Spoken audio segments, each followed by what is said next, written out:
تب یسوع مسیح ظاہر ہوگا اور ان کو نجات دے گا. ہیلیلویا.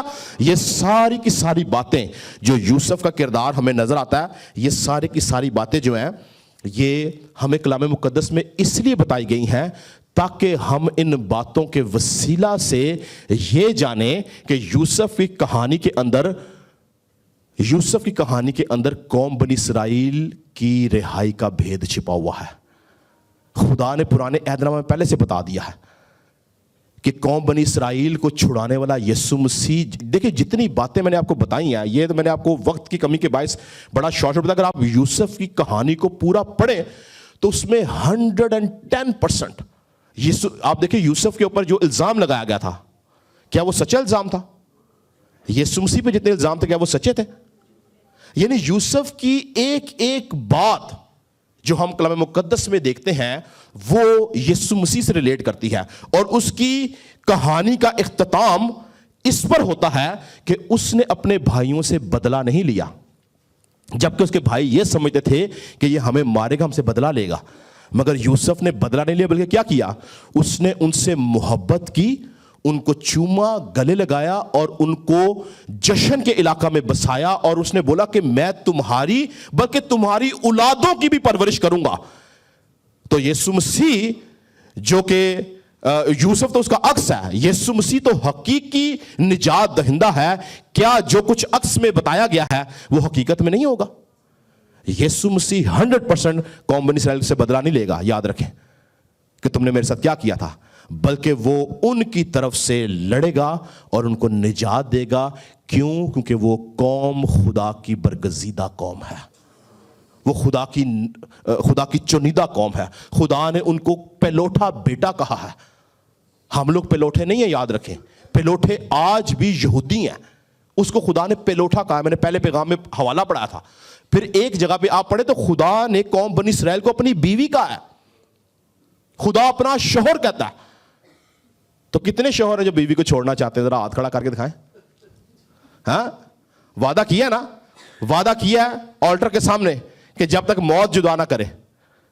تو یاد رکھیں یہ ساری باتیں جو ہیں یہ کہانیاں نہیں ہیں, یہ کلام مقدس کے وہ بھید, وہ مکاشفات ہیں جو خدا نے رکھے ہیں, اور خدا چاہتا ہے کہ ایماندار لوگ ان بھیدوں کو سمجھیں. وہ لوگ جو قوم بنی اسرائیل کی مخالفت میں ہیں, وہ لوگ جو قوم بنی اسرائیل کو ریبیوک کرتے ہیں, وہ لوگ جو قوم بنی اسرائیل کو برا بھلا کہتے ہیں, وہ خدا کے حضور گناہ گار ٹھہرتے ہیں.